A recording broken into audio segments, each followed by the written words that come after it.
मुझे लगता है कि ये सरकार का जो रवैया है वो गरीबों के खिलाफ जा रहा है। इनकी जो इस तरीके की जो कार्रवाई है, ये सबसे ज्यादा जो है उजाड़ीकरण का जो कार्य है तुरंत बहुत ही जल्दी ये शुरू किया गया है। और ये पीछे मतलब जो कि इनको वेंडरों को उजाड़ने में पीछे नहीं क्यों कर रही है सरकार? क्या लगता है इसके पीछे की फिल्म क्या दिख रही है आपको? सरकार की मंशा मुझे ऐसा लगता है कि ये दिल्ली से वेंडरों को हटाकर यहाँ पे अमीरों के लिए कोई पॉलिसी लाना चाहती है, ताकि यहाँ पे गरीब रहे नहीं और इनके अपने जो बड़े जो जिनसे इनके साठगांठ हुए पड़े हैं उनको उनके टेंडर, उनको बड़े बड़े मॉल्स वगैरह उनके खुलवाना चाहती है। ये इनकी सारी नीति ऐसा हो सकता है। जब सरकार को जरूरत होती है, जब चुनाव आते हैं, तो ये वही सरकार है जो इन्हीं वेंडरों को, इन्हीं झुग्गी वालों के पास में जाती है, उनके पैर छूती है, उनके बच्चों की रेट पूछती है और अपनी गोदी में लेती है, अपने कुर्ते से उसकी नाक पूछती है। लेकिन आज ये वही सरकार है कि जब ये जीत जाती है और उस जीतने के बाद में अपना जो है हिटलर शाही शासन जो है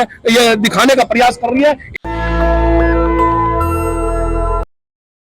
सर, ये जो सारे साथी आए हैं ये ओनली अपनी आजीविका के लिए आए हैं, अपना इनको जो उजाड़ दिया गया है। आपको क्या लगता है यहाँ पे तमाम सैकड़ों लोग आप इकट्ठे हुए हैं, पहले की सरकार भी रही है, सालों से आप लोग स्ट्रीट वेंडिंग कर रहे हैं, तो अभी कुछ ऐसा हो गया है जो पहले की सरकार नहीं थी? पहले आप लोगों के साथ नरमी पेश की जाती थी, क्या रोजगार करने दिया जाता था, क्या है पूरा? मुझे लगता है कि ये सरकार का जो रवैया है वो गरीबों के खिलाफ जा रहा है।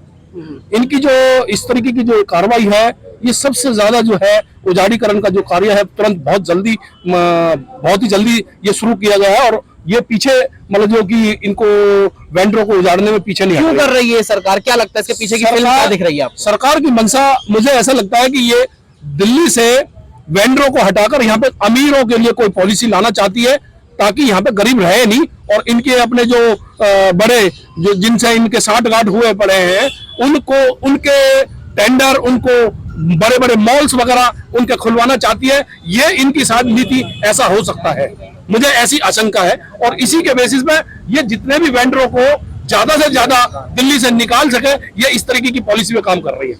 जहां झुग्गी वहीं मकान एक नारा दिया था मोदी जी ने, और वेंडर्स के लिए तो लोन भी दे रहे हैं मोदी जी। तो क्या लगता है, मोदी जी भाजपा से हैं, दिल्ली की मुख्यमंत्री भी भाजपा से हैं, मतलब उनके ही कहे को क्यों नकार रही है सरकार फिर? सर, मुझे लगता है कि इनकी करनी और कथनी में जो है बहुत जमीन और आसमान का अंतर है। ये कहते कुछ हैं और करते कुछ हैं। ये जो अपनी कही बातों पे 1% भी जो है ये खरे नहीं उतरते हैं। ये तो इन्होंने बहुत बहुत वादे किए हैं। स्ट्रीट वेंडरों को जो है ये जो लोन जो दिया गया था वो लोन इसी आधार पर दिया था कि जी हम आपको एक ये लोन इसलिए दे रहे हैं कि आप यहाँ पे अपना रोजगार चलाइए। जब व्यक्ति को किसी को आप भाई अपना 100 रुपए 10 रुपए जब देते हैं तो वो ये देखते हैं कि ये हमारे को वापस भी कर देगा, और इस तरीके के व्यक्ति को देते हैं कि जो अच्छा होता है। तो जब गवर्नमेंट ने इनको डॉक्यूमेंट्स देख के इनको लोन प्रोवाइड कर दिया, उन्होंने जांच लिया कि भाई ये रियली में लीगल है, अपना और अपने परिवार का रोजगार चला रहे हैं, और उसके आधार पर जब लोन आपने कर दिया तो फिर ये अनलीगल कैसे हो गए? जब अनलीगल नहीं है, लीगल है, तो फिर इनको उजाड़ने का मतलब नहीं बनता। तो ये अब सारी जो सिनेरियो बन रहा है वो यही बन रहा है कि ये सरकार ये स्ट्रीट वेंडरों के खिलाफ है, मजदूरों के खिलाफ है, झुग्गी वालों के खिलाफ है, ये हर गरीब तबके के खिलाफ है। मेरा यही मानना है कि सरकार तो फिर जिस तरह से कहते हैं भाई, सरकार जो है वो वोटरों को हाथ जोड़ के आती है वोटरों के पास। और स्ट्रीट वेंडर्स की अगर बात की जाए, 20 से 25 लाख लोग, मतलब 5 लाख तो सरकारी आंकड़े में उनके परिवार, एक परिवार में अगर 4-5 लोग हैं तो 20-25 लाख वोटर्स होते हैं दिल्ली के। सरकार क्यों फिर परेशान करेगी? सर, मैं इस बात का जवाब मैं देना चाहूंगा। जब सरकार को जरूरत होती है, जब चुनाव आते हैं, तो ये वही सरकार है जो इन्हीं वेंडरों को, इन्हीं झुग्गी वालों के पास में जाती है, उनके पैर छूती है, उनके बच्चों की रेट पूछती है और अपनी गोदी में लेती है, अपने कुर्ते से उसकी नाक पूछती है। लेकिन आज ये वही सरकार है कि जब ये जीत जाती है और उस जीतने के बाद में अपना जो है हिटलर शाही शासन जो है ये दिखाने का प्रयास कर रही है। इन्हीं लोगों के, इन्हीं गरीब लोगों की बेसिस पे जो ये सरकार बनी है, आज उन्हीं के पेटों पर ये लात मारने का काम कर रही है। हमारी बस मांग इतनी है कि हमारे जितने भी वेंडर हैं उनको जिन लोगों को सर्वे हो चुका है, कम से कम उनका जो COV है उसके आधार पर उनको ऑथराइज किया जा चुका है, और उनको जब ऑथराइज किया जा चुका है तो कम से कम उनको रोजी रोटी अपने परिवार को पालने की जो है ये जहमत जो है उठाने दी जाए, उनको काम करने दिया जाए। सरकार उनको दुखी ना करे। सरकार अपने डिपार्टमेंटों के माध्यम से इनके ऊपर बहुत अत्याचार कर रही है। MCD के माध्यम से इनके सामानों को उठा लिया जाता है, पुलिस के माध्यम से इनको डंडे बजाए जाते हैं। तो इस तरीके का जो अत्याचार है अब नहीं सहेंगे। इसी की वजह से ये सब लोग सारे साथी जो है आंदोलन के रूप में यहाँ पे इकट्ठे हुए हैं, और हम LG साहब से इन्हीं की मांगों के बेसिस पे हम आए हैं कि हमारे जो मांगे हैं उनको जो है LG साहब मांगे, और ये इस तरीके का जो उजारीकरण किया जा रहा है उस पर रोक लगाई जाए। तो आप जो है संविधान की किताब भी लेके आए हैं और कानून बना हुआ है 2014 का स्ट्रीट वेंडिंग एक्ट, लेकिन वो कहा जाता है सही से क्रियान्वित नहीं है। बाबा साहब ने कानून को ड्राफ्ट किया था। अब आप बताइए कि आप किताब लेके आए हैं संविधान की, क्या रहेगा? वो कानून तो है लेकिन ग्राउंड पे वो उतर नहीं पा रहा है ठीक तरह से। जनाब, सबसे पहले तो हम अपना परिचय देना चाहेंगे और मीडिया का बहुत बहुत धन्यवाद करना चाहेंगे। यहाँ पर गरीब और मजदूर लोगों के लिए आप आवाज बन के खड़े हैं। यहाँ पर मेरा नाम सिमोन मसीह अम्बेडकर है, राष्ट्रीय भीम संगठन RVS का राष्ट्रीय अध्यक्ष हूँ। जो सरकार रोजी रोटी दे ना सके वो सरकार निकम्मी है।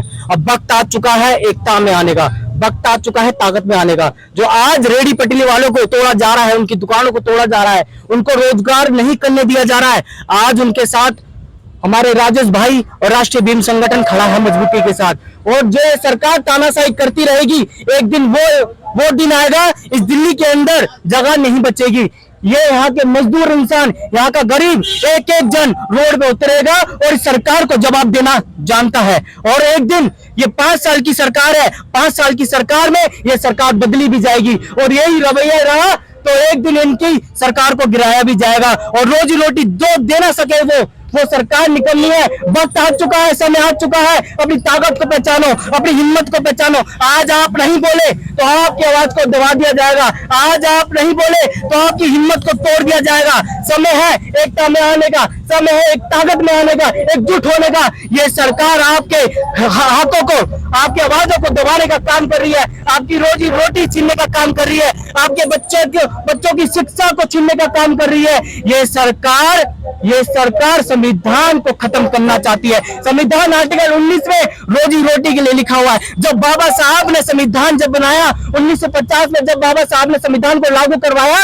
1950 में, जब संविधान को लागू करवाया तो आर्टिकल 19 के अंदर रोजी रोटी का बाबा साहब ने आपको हक और अधिकार दिया है। आपको यह बोला गया है कि अपनी रोजी रोटी कमाने के लिए आप कहीं भी अपना रोजगार खोल सकते हैं। जब देश का प्रधानमंत्री ये कहता है कि मैं चाय देख के प्रधानमंत्री बना हूं, तो यहाँ का मजदूर इंसान अपना रोजगार क्यों नहीं कर सकता? आज ये सवाल जनता पूछती है, सवाल ये करती है कि हमारी रोजी रोटियों को छीना क्यों जा रहा है। यही रवैया रहा तो ये जितने भी आज लोग हैं ये तो कुछ नहीं है। आने वाले समय में इससे भी बड़ी ताकत होगी और बहुत भारी आंदोलन होगा और जनता रोड पे उतरेगी। नेशनल दस्तक की आपसे गुजारिश है कि अगर इसको बचाना चाहते हैं तो नेशनल दस्तक को सब्सक्राइब करने के लिए रेड कलर के सब्सक्राइब बटन को दबाएं, फिर बेल आइकन की घंटी दबाएं। नेशनल दस्तक को बचाने के लिए बहुत जरूरी है कि हर खबर को शेयर करें, लाइक करें, कमेंट जरूर करें।